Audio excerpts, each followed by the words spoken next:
Nous allons voir maintenant l'autre logiciel que nous allons utiliser. Donc il s'agit de Unity 3D. Je tape Unity 3D et nous voici, hop, sur la page Unity 3D que vous allez télécharger sur ce site. Alors il y a une version gratuite. Ils vous disent try personnel, donc autrement dit essayez et puis acheter quelque part, mais non, en fait c'est une version gratuite que vous pouvez utiliser, elle sera suffisante pour ce qu'on cherche à faire, et tant que vous ne gagnez pas 100 000 euros par an en faisant des choses avec votre version Unity, eh bien vous pouvez garder la version personnelle, ou tant que vous ne faites pas un crowdfunding qui vous rapporte 100 000 euros, ben voilà, enfin c'est 100 000 $, donc c'est pas tout à fait 100 000 euros, c'est un peu moins. Donc, si maintenant j'accepte et que je download, je peux installer Unity. Quand vous allez l'installer, je ne vais pas le faire parce que moi il est déjà installé. Quand vous allez installer Unity, cochez un maximum de cases pour avoir un maximum d'options. Ce sont des SDK, ce sont des petits utilitaires qui vous permettent de faire des applications pour Android, pour iOS, pour Windows, pour Mac, etc. La seule chose que vous ne pourrez pas faire, ce sont des applications pour des consoles Xbox et PS4 parce que, enfin si, vous pouvez le faire avec Unity, mais vous ne pourrez pas parce qu'il vous faut des SDK très particuliers que vous ne pouvez obtenir que lorsque vous êtes une compagnie et qu'il faut acheter chez les fournisseurs proprement dit de ce genre de matériel. Et donc chez Sony ou chez Microsoft. Mais ça, on est à un autre niveau. On va rester quand même à notre niveau un peu modeste avec le Unity personnel, et avec ça on va déjà faire pas mal de choses. Alors, une fois que vous avez téléchargé et installé, je vais juste précipiter ça plutôt que de le fermer. Vous pouvez ouvrir Unity et vous allez avoir une fenêtre semblable à celle-ci, mais pas celle-ci. Il va vous demander de vous loguer. La première fois en tout cas, après vous aurez cette fenêtre qui va s'ouvrir systématiquement, mais la première fois vous devez vous loguer avec votre login et mot de passe que vous aurez créé sur le site de Unity. C'est assez nécessaire parce que vous avez accès à un asset store, c'est-à-dire que vous avez accès à un endroit où vous pouvez aller chercher différents éléments, des plugins ou des choses toutes faites, des scènes toutes préparées ou des choses comme ça que vous pourrez utiliser dans les projets Unity, des éléments payants ou des éléments gratuits, mais il y en a aussi des gratuits, donc ça vaut la peine de s'inscrire. Après vous devrez ouvrir et naviguer vers le projet Start que je vous ai donné. Vous cliquez sur le dossier, sélectionnez le dossier et hop, c'est parti. Dans mon cas, comme moi je l'ai déjà installé, j'ai déjà ouvert Unity, eh bien il se retrouve ici dans la liste de mes projets. Donc je vais cliquer sur ce Start pour qu'on voit un peu comment ça se passe. Alors il ouvre le projet. Et voilà la fenêtre. C'est une disposition particulière, c'est-à-dire que par défaut, il a une disposition différente. Ici, j'ai mis par exemple la fenêtre projet qui reprend tous les éléments qui sont dans le dossier Start que vous avez récupéré. Donc, que vous avez récupéré si vous êtes venu au cours, évidemment. Si vous n'êtes pas venu au cours, vous n'avez peut-être pas ce dossier, ou si vous n'avez pas eu l'occasion de rencontrer quelqu'un qui était venu et qui a pu vous le donner, vous pouvez toujours repasser au cours suivant, et peut-être que je serai assez gentil que pour vous redonner ce dossier. Donc, mais je ne le mets pas en partage par Internet. Donc, dans la liste qui se trouve ici, vous pouvez choisir une ou deux colonnes. Donc, j'ai choisi une colonne parce que ça va être plus simple pour les différentes gestions des différents éléments qu'on va créer, qu'on va importer dans notre projet. Et j'ai aussi séparé le projet de la hiérarchie. Hiérarchie, c'est ce qu'il y a dans la scène. Projet, c'est ce qu'il y a dans le dossier projet. Et donc, cette scène se retrouve pour le moment nulle part puisqu'elle n'est sauvée nulle part. Mais si je la sauve Untitled dans le dossier scène, puisque j'ai un dossier scène, donc vous voyez, je suis là où j'ai mis mon dossier start. Il y a un dossier scène. Je vais la sauver intro. Voilà. Donc, elle va s'appeler maintenant intro et elle se retrouve dans mon dossier scène. Intro, et donc c'est exactement la même chose que ce qu'il y avait avant puisque je n'ai fait que sauver cette scène de base. Donc projet, hiérarchie. Hiérarchie concerne ce qui est dans les scènes. Les scènes, je vous invite à les sauver exactement dans les scènes. Vous pourriez les mettre n'importe où dans le dossier Asset, mais ce n'est pas une très bonne idée de ne pas ranger ces choses, surtout qu'on va en avoir beaucoup. Alors, vous avez dans la fenêtre scène, justement, donc le moyen de pivoter, c'est clic droit pour pivoter de gauche à droite. Clic milieu pour bouger de droite à gauche. Vous avez aussi ici au-dessus des icônes qui vous permettent de faire tout ça en cliquant sur l'icône. Vous avez ici un petit qui vous rappelle un petit peu ce qu'on a dans Blender, mais qui ne fonctionne pas exactement de la même manière. Et donc, il vous dit, voilà, je suis en perspective, je suis en ISO. Ça, c'est exactement la même chose que dans Blender. Mais ISO, donc c'est l'orthographique. Et donc, ça vous permet de choisir le mode dans lequel vous êtes placé. Et ici, les vues dans lesquelles vous vous trouvez. Donc, si je me place en vue front, par exemple, je reclique ici. Là, je suis dans une vue vraiment front, une vue en fait isométrique, donc une vue orthographique. C'est la vue plan qui correspond à ce qu'on a aussi dans Blender. Si maintenant je pivote ma vue et que je clique sur le nom ISO, ben, je repasse dans une vue perspective. Ok, donc... À côté, j'ai une fenêtre Game. Game, c'est le preview, en quelque sorte. Le preview de ce que voit ma caméra. Alors, pour le moment, vous ne voyez pas grand-chose. Alors, je vais juste ajouter un élément. Prenons un 3D objet cube. Vous pouvez créer des éléments dans votre espace 3D. Si je prends la caméra et que je bouge, vous voyez que dans la vue Game, on voit le résultat. Vous voyez aussi que quand je sélectionne la caméra dans ma scène, vous avez cette petite... fenêtre qui s'ouvre parce que normalement dans la disposition standard de Unity, ce game se retrouvait être une tabulation ici à côté de l'Asset Store. Moi, je préfère l'avoir sur le côté et l'avoir toujours actif pour toujours voir éventuellement le résultat. Le play ici lance la simulation de votre application interactive, hein, pour ne pas dire jeu. Et donc, vous voyez un petit peu ce qui se passe quand vous interagissez avec votre clavier ou autre device. À côté encore, nous avons l'inspecteur, ce sont les propriétés. Donc ça, c'est assez classique dans les logiciels 3D d'avoir ici à droite une colonne avec les différentes propriétés, les différentes choses à régler. Nous avons la position des différents objets. Donc ma caméra ici, elle est à 1.3.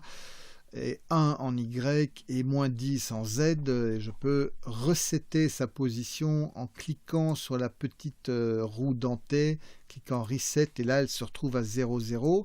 Évidemment, elle ne verrait plus mon cube. Voilà, je peux la repositionner en jouant avec les flèches, et vous voyez que ces datas ont changé.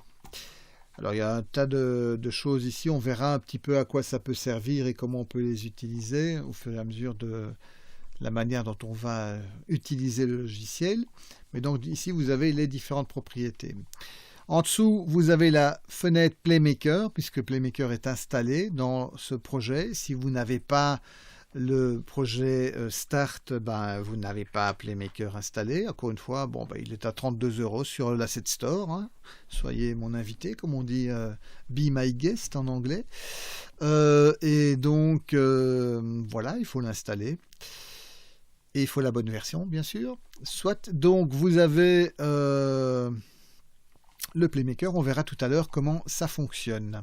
Et la console vous donne des indications sur des petits problèmes, des petites erreurs qui peuvent apparaître, etc. Mais on n'en a pas vraiment besoin maintenant tant qu'on ne fait pas du débugage. C'est un petit peu la dernière étape avant de finaliser le projet. Donc, on a encore le temps. Ça, c'est l'interface de Unity. On verra un tas de choses en plus par rapport à ça, mais vous avez là l'approche de cette interface qu'on aura l'occasion d'utiliser. Alors, fermons Unity sans sauver, parce que ce que nous allons faire, c'est quelque chose que je vous invite à faire à chaque fois. Là où j'ai sauvé mes projets, j'ai mon dossier Start. Je veux le garder tel qu'il est, vierge, parce qu'il est installé pour démarrer un projet.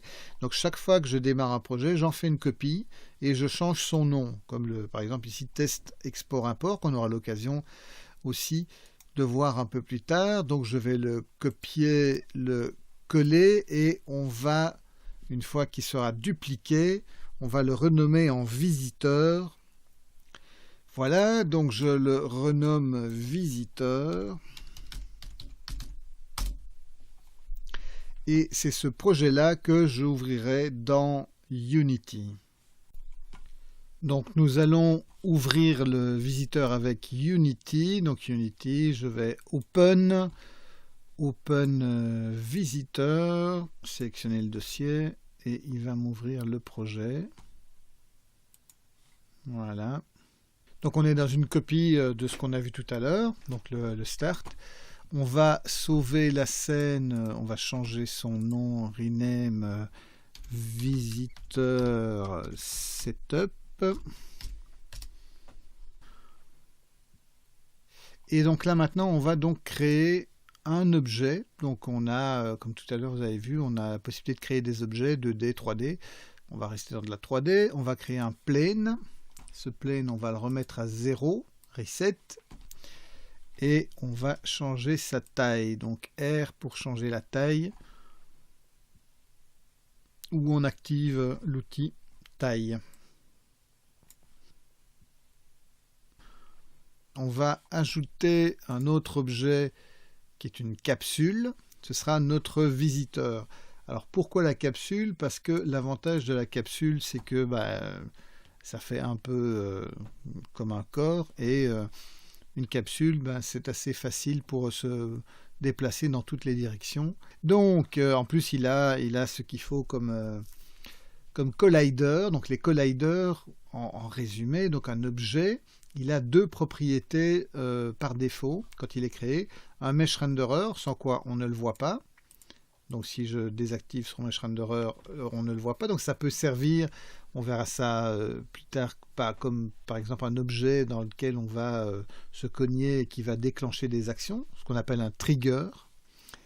On a un capsule collider qui lui est en fait, un collider, donc on a le renderer, on a le collider, et le collider c'est les lignes vertes que vous voyez là, en fait, qui vont déterminer le moment où cet objet rentre en collision avec un autre. Et donc c'est ce qui permet à l'objet 3D de savoir qu'il est en collision avec un autre objet.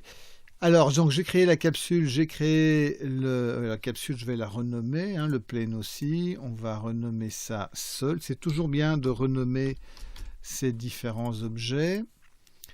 Donc, rename, en double-cliquant sur un nom dans la hiérarchie, ici dans un objet dans la hiérarchie, on focalise dessus dans la scène.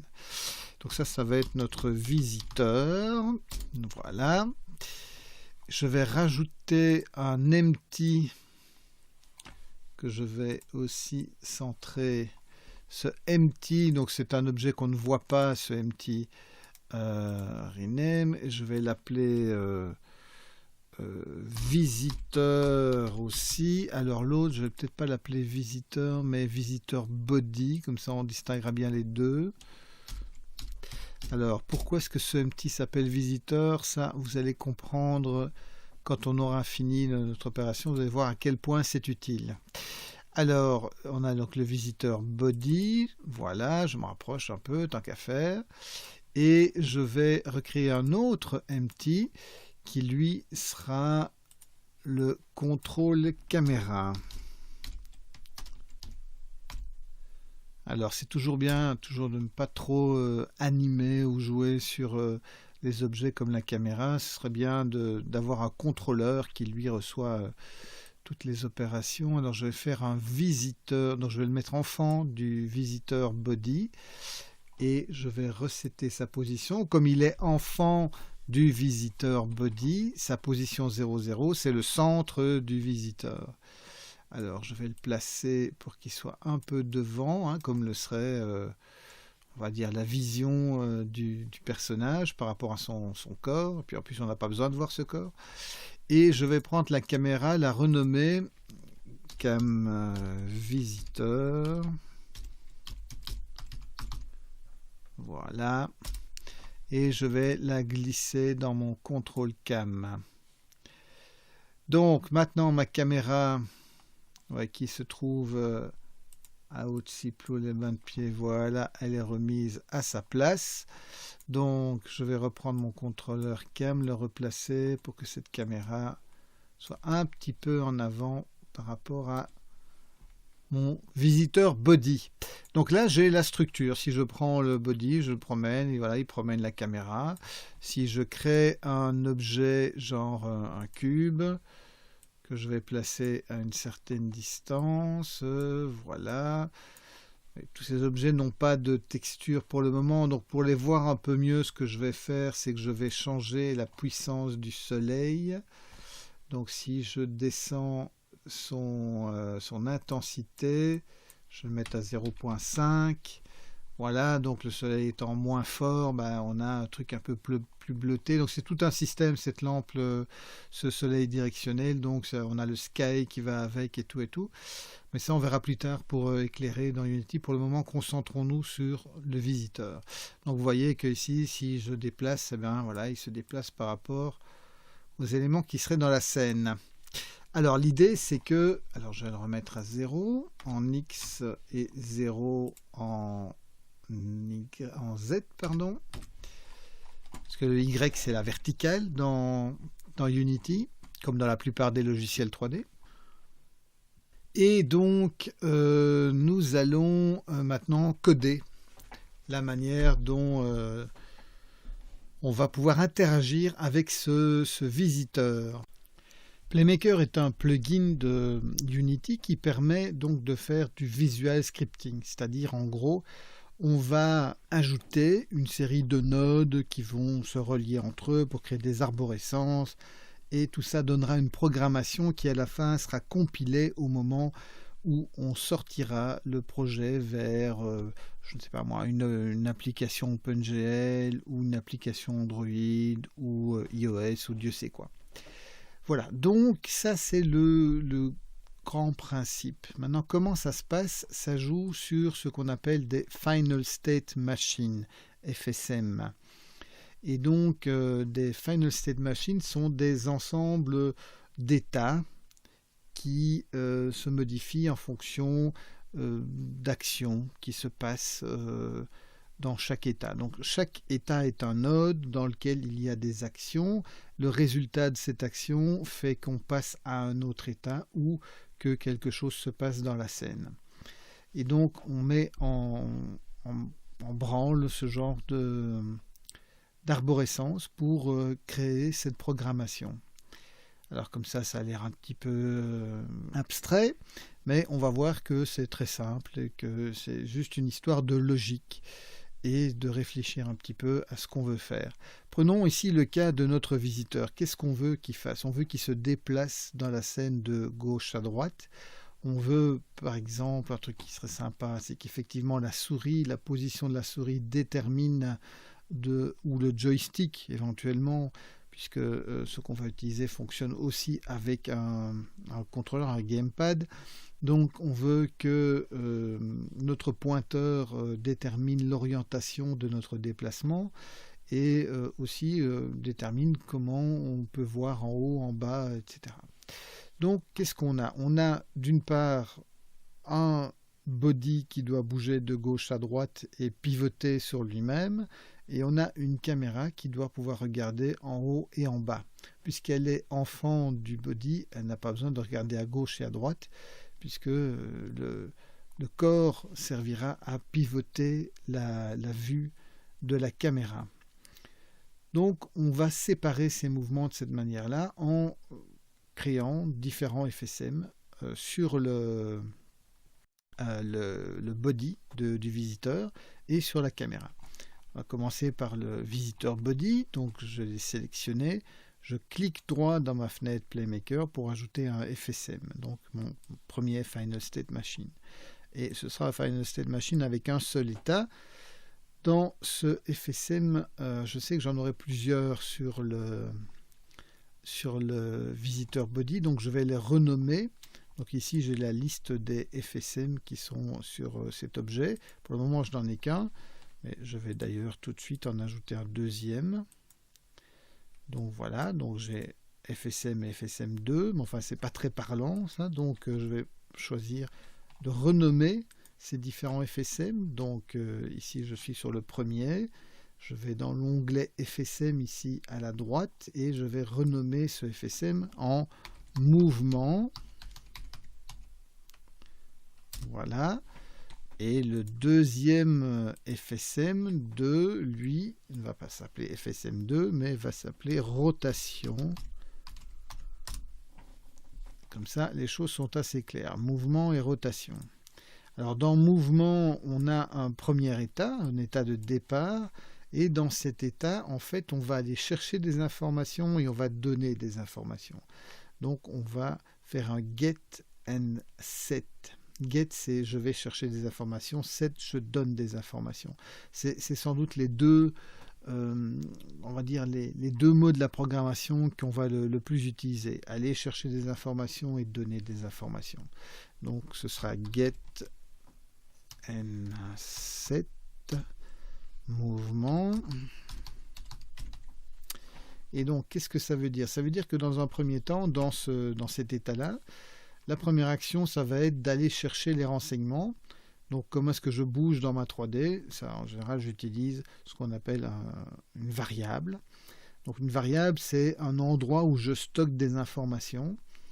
Et elles ont plusieurs types, ces variables. Elles peuvent être des variables de chiffres, comme les integers ou les floats. Un integer, c'est un chiffre rond, quoi. Donc, c'est 1, 2, 3, 4. Ça, c'est un integer.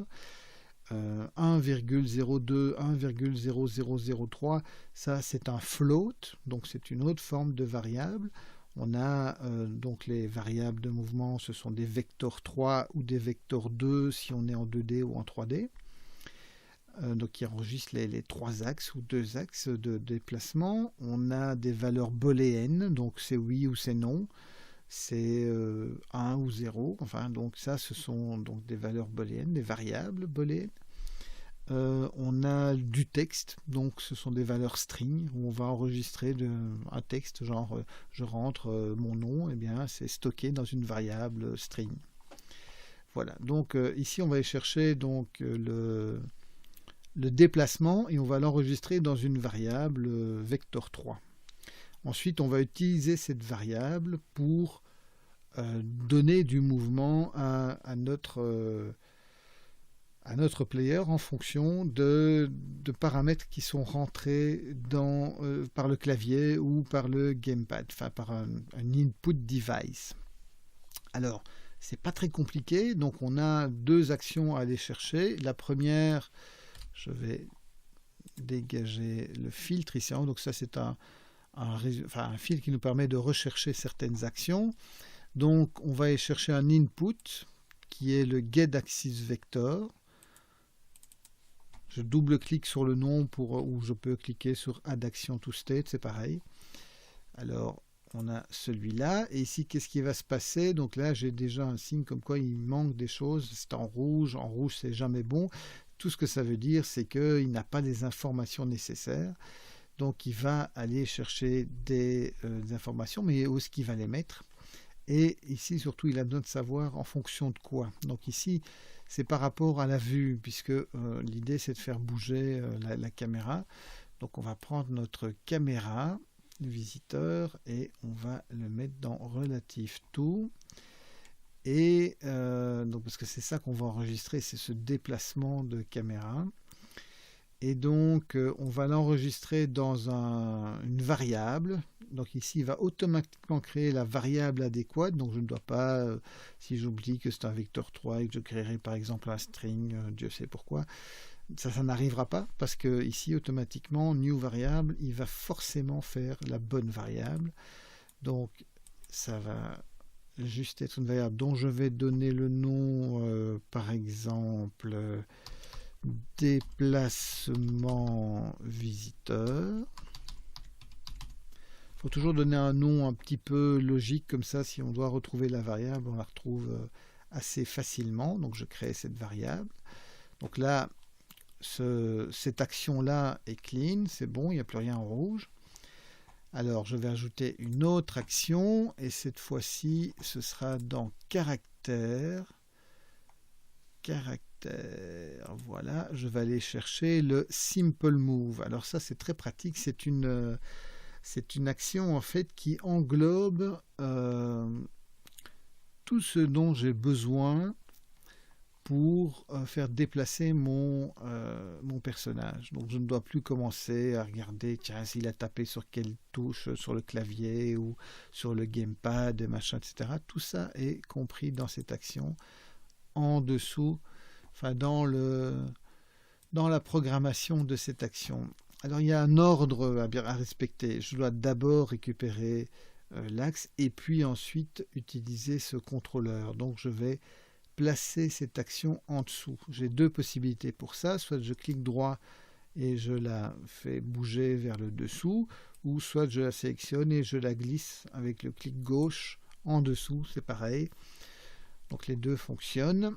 Et ce qui est important, c'est que en fait ici je remplisse le vecteur. Il me demande quel vecteur va me permettre de déplacer l'objet en question. C'est celui que j'ai créé tout à l'heure, déplacement visiteur, et il est ici dans la liste. Lui aussi va chercher dans mon projet ici les variables qui correspondent à ce qu'il me faudrait. Il ne m'affichera que celle-là. Déplacement, voilà, c'est parfait. La vitesse 1, ça va être un peu long, on va multiplier ça par 5, voilà. Et le space world, parce que quelque part on se déplace pas en local, on va se déplacer en world, c'est très très bien comme ça. Alors, quand on a ça, ça marche, hein, donc il suffit de tester la chose. Je vais lancer la simulation. Voilà, si j'appuie sur les flèches, je vais de gauche à droite, d'avant en arrière. Donc je n'ai pas de gamepad branché sur la machine, mais ça marcherait avec un gamepad et aussi avec les touches A, D, S, W. Enfin, les gamers savent de quoi je parle. Ce sont des touches qui sont programmées en fonction des claviers QWERTY. Et donc heureusement, on a les flèches et ça fonctionne très bien. Donc voilà, alors très important, vous voyez ici que j'ai un surligné vert avec l'action, enfin l'état qui est évalué pour le moment. Ce qui est très important, c'est que ça me rappelle que je ne dois faire aucune modification dans mes différentes cases parce qu'elles ne seront pas enregistrées. Elles vont se resetter, toutes modifications que j'ai faites vont se resetter dès que je vais désactiver le play ici en recliquant dessus. Donc là maintenant, une fois que c'est désactivé, je peux faire toutes les modifications que je veux. En fait, si je fais une modification pendant que je suis en train de tester, de simuler mon interactivité ici, eh bien éventuellement je peux changer des paramètres pour les tester, pour voir ce que ça donnerait. Mais alors après, une fois que je suis sorti de cette évaluation, je dois rechanger les valeurs telles que je les ai trouvées. Alors, encore une petite chose qu'on peut faire ici, mais c'est juste esthétique, c'est changer la couleur de la case, mettons, je ne sais pas moi, orange, voilà.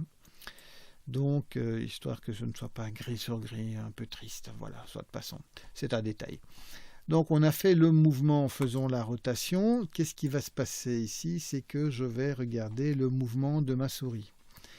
Donc, regardez le mouvement de la souris. Déjà, le state, on va l'appeler rot visiteur. Et ce serait même 7 rotation visiteur. Voilà, 7 rot visiteur. Et donc, qu'est-ce qu'on va mettre comme action? Eh bien, on va mettre un look, un mouse look. Et comme il y en a deux, prenons le deuxième. Le deuxième, ça doit être le meilleur. Donc, on a quoi? Ça va être comment bouge ma souris. On va enregistrer ça peut-être 15, c'est un peu rapide. On va mettre ça à 8. Il faudra même peut-être redescendre. Et l'idée, c'est que c'est mon body ici qui va tourner sur lui-même, donc à 360 degrés. Donc c'est la valeur minimum et maximum X qui m'intéresse. Donc voilà, je vais désactiver donc 0 et 0 pour le Y. Donc je ne vais pas regarder sur l'axe des Y, je vais regarder sur les X. Je vais me déplacer sur le plateau. Voilà, donc ça c'est fait pour le body. Alors je vais encore lui changer un peu sa couleur. Voilà, mettons. Maintenant, je vais rajouter un autre FSM sur le contrôle cam. Jamais directement sur la caméra. Je préfère toujours faire ça sur un contrôleur.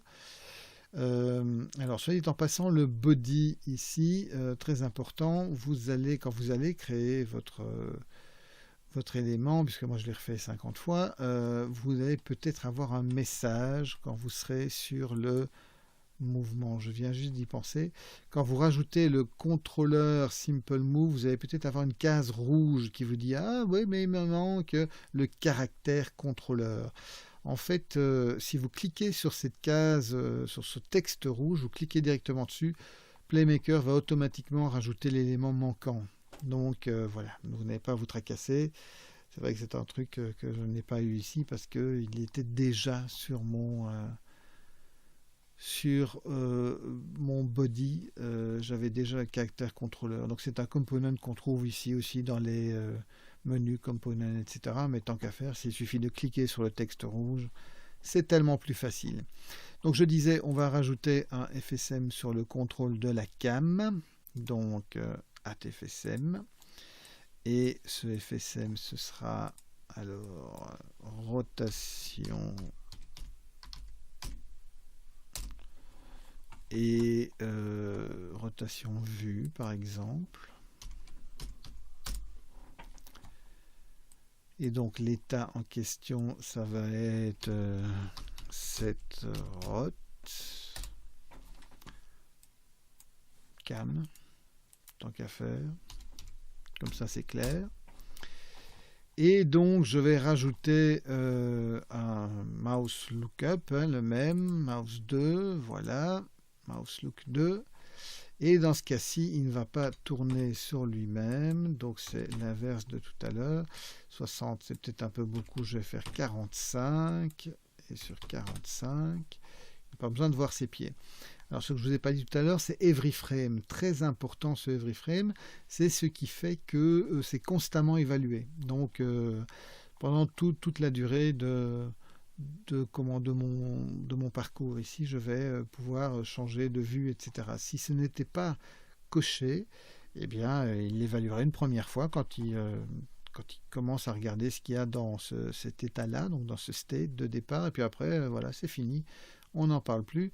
Et donc, je serais bien emmerdé parce qu'il aurait pivoté une fois ma caméra en fonction de ma souris, et puis c'est tout, ça ne marcherait plus. Le fait que ce soit every frame fait en sorte qu'à chaque moment, pendant le parcours ici, je vais pouvoir changer de vue et bouger, etc. Donc, quand j'aurai fait ça et que je lui aurai donné une petite couleur, voilà, on va pouvoir tester la chose. Donc, il y a les deux. Vous voyez en même temps que j'ai la petite icône qui est indiquée ici. Si vous allez dans les préférences, c'est ici que vous pouvez changer en français éventuellement, donc ça sera peut-être un peu plus évident. Vous pourrez changer les paramètres. Moi je vous conseille de les laisser tels que je les ai mis, c'est ce qui est le plus facile. En fait, par défaut, il vous met aussi cette étiquette rouge ici sur les objets dans la vue 3D, et après vous retrouvez avec ces objets qui sont affichés dans votre vue de game, et c'est vraiment très emmerdant. Puis il faut repasser sur chaque objet pour désactiver la chose. Donc le plus simple, c'est laisser ces préférences telles qu'elles sont là, éventuellement passer en français, comme ça vous savez de quoi ça parle. Alors je reviens dans mes états. Donc là, évidemment, maintenant, ce ne sont plus des states, ce sont des états. Hein, et tout est un peu traduit. Alors je ne suis pas sûr de la traduction, je pense que c'est un Canadien qui a traduit, donc faites quand même gaffe à ce que vous allez comprendre. Donc on a nos différentes choses. Testons. Alors si je lance, voilà, on voit que ma souris dirige effectivement, et quand je joue de mon clavier, eh bien je me dirige en fonction d'où je regarde. Où est mon cube? Donc je vois que je me promène. Où est le cube? Ah, il est là le cube, voilà. Et peut-être qu'effectivement, 8, c'est encore beaucoup, c'est encore frénétique. Alors, il se peut que vous ayez un truc que moi je n'ai pas, parce qu'encore une fois, c'est quelque chose que j'ai déjà réglé dans mon Unity. Alors, je vais désactiver, hein, je vais sortir de là. C'est que quand vous bougez la souris vers le haut, eh bien, la caméra pointe vers le bas et inversement, etc. Donc, vous devez aller dans les Project Settings Input, dans les axes. Vous allez dans le mouse Y et vous allez invertir la fonction. En fait, les gamers, ça va un peu de quoi ça parle. Souvent, vous avez cette option dans les menus, dans les options, de pouvoir invertir, enfin inverser plutôt. Invertir, c'est même pas du français, d'inverser la direction de la souris. Ok, donc ça marche, c'est super, et nous allons pouvoir maintenant passer à la suite. C'est-à-dire que on a cet objet qui est là, mais on voudrait pouvoir l'utiliser à travers nos différents projets, hein, pas devoir chaque fois le refaire. Donc on va l'exporter. Alors pour l'exporter, on va passer par un package. Les packages, c'est vraiment dans Unity l'élément qui permet d'importer, d'exporter des éléments, de rajouter des éléments dans les projets, etc. Et pour pouvoir exporter un package, il faut que ça se retrouve au niveau du projet. Donc pour le moment, notre visiteur, il est dans la hiérarchie, dans la scène. Il faut sortir cet élément pour le mettre dans l'autre fenêtre, dans la fenêtre projet. Et le meilleur moyen, c'est d'en faire un préfab. Alors les préfabs, c'est quelque chose de bien particulier à Unity. Ça sert à faire un tas de choses très pratiques. C'est un petit peu comme des modèles dans lesquels on va rajouter différents éléments. Donc dans un préfab, on peut avoir du mesh, on peut avoir de la programmation, on peut avoir des lumières, on peut avoir un tas de choses qui forment ce préfab. Donc c'est une sorte de valise qui va nous permettre d'emporter des choses. Et on va utiliser une autre valise pour emporter cette première valise de préfab qui est le package. Ça c'est pour l'exporter vers l'extérieur. Donc comment est-ce que je vais faire pour pouvoir utiliser ce visiteur, par exemple dans d'autres scènes? Eh bien, c'est de le transformer en préfab. C'est très très simple. Je sélectionne, et c'est pour ça que tout à l'heure on a créé ce empty qu'on a appelé visiteur. Comme ça, on a directement le bon nom pour le préfab. En fait, on va prendre cette tête de hiérarchie. Il faut que ce soit empty à la base. On le prend et on le glisse sur le dossier préfab. Et voilà, on a maintenant un préfab qui s'appelle visiteur. Et ça, on va le sortir en package. Donc vous voyez aussi en même temps que c'est devenu bleu. Ça veut dire que c'est instancié par rapport au préfab. Si je fais une modification dans cette hiérarchie, imaginons par exemple je prends ma cam et je la mets en fond du body. Ah, il va me dire attention, parce que si tu fais ça, tu vas casser l'instanciation entre le préfab et donc ce que je suis en train de manipuler. Donc il n'y aura plus de direct lien entre les deux. Lui va rester, il existera toujours dans sa forme initiale, mais lui aura changé en fonction des valeurs que j'aurais fait, et il ne sera plus en bleu, il redeviendra en noir dans ma liste. Alors il y a des tas d'avantages et des tas de désavantages à casser le lien qu'il y a entre les deux, mais nous reviendrons là-dessus au fur et à mesure du projet. Pour le moment, sachons juste que voilà, on a créé un préfab et que ici maintenant dans ce projet, c'est un préfab qui est notre visiteur est devenu un préfab dans le visiteur setup. Je vais sauver ma scène d'ailleurs. Voilà qui est fait. Et sauver le projet, n'hésitons pas 2 secondes à sauver nos différents niveaux. Alors maintenant, on va exporter ce visiteur. Je sélectionne, clic droit, export package. Là, il va me mettre une fenêtre d'export et bien sûr, il a tout de suite repéré qu'il y a Playmaker de temps et donc il va me proposer d'exporter tous les éléments de Playmaker avec, au cas où ce n'est pas une bonne idée puisque Playmaker il faut l'installer. Donc le plus simple, c'est que vous exportiez uniquement le préfab. D'ailleurs, quand vous l'utiliserez, ce sera dans un projet qui a déjà Playmaker installé. Donc, vous allez exporter uniquement le préfab visiteur. Voilà, export. Et là-dessus, il vous propose de l'enregistrer dans le dossier, dans ce cas-ci, le dossier package. Visiteur. Voilà, hop, j'enregistre. Vous voyez, je le remplace. Donc, moi, je l'avais déjà parce que je l'ai déjà fait, évidemment. Et donc, voilà. Alors, ce truc n'a rien à voir. Donc, j'ai exporté mon visiteur. Et je vais maintenant pouvoir l'importer dans un autre projet. Donc, je vais aller ouvrir un autre projet. Donc, prenons par exemple mon start. Donc, je suis dans mon start, voilà, et je vais importer un custom package.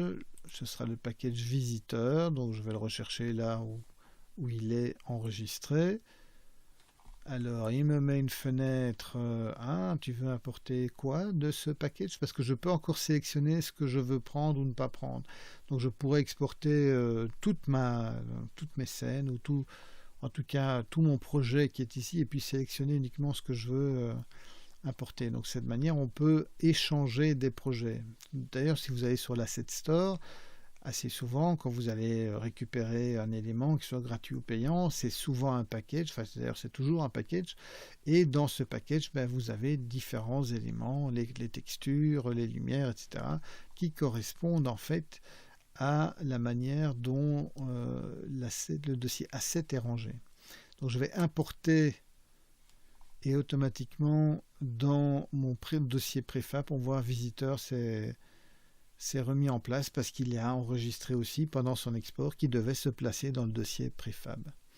Donc maintenant, je peux le glisser dans ma scène et voilà, j'ai mon visiteur qui a les mêmes commandes. Enfin, il faut que je lui mette un seul quand même parce que sinon il va tomber à l'infini. Donc je vais lui donner un plane. Donc je vais changer la taille, voilà. Alors, on va bouger un petit peu, voilà. Et donc si maintenant je joue la simulation, donc on voit qu'il y a une autre caméra. Donc ici on ne voit pas la caméra de mon player. Donc le meilleur moyen pour ça, c'est de virer cette caméra là. Voilà, comme ça maintenant la caméra que je vois, c'est celle de mon player. Donc je vais, ouais, évidemment ici, c'est ce que je vous disais tout à l'heure, je fais une modification alors que je suis en train de jouer, mais tant qu'à faire, pourquoi pas. Voilà, et je vais maintenant cliquer gauche, voilà, pour regarder, on voit ma souris. Donc j'ai activé, en cliquant gauche, j'ai activé la fenêtre game. Et maintenant je bouge, on voit ça fait pivoter, et avec mes flèches, je me déplace. Donc ça marche, il n'y a pas de souci. J'ai exporté mon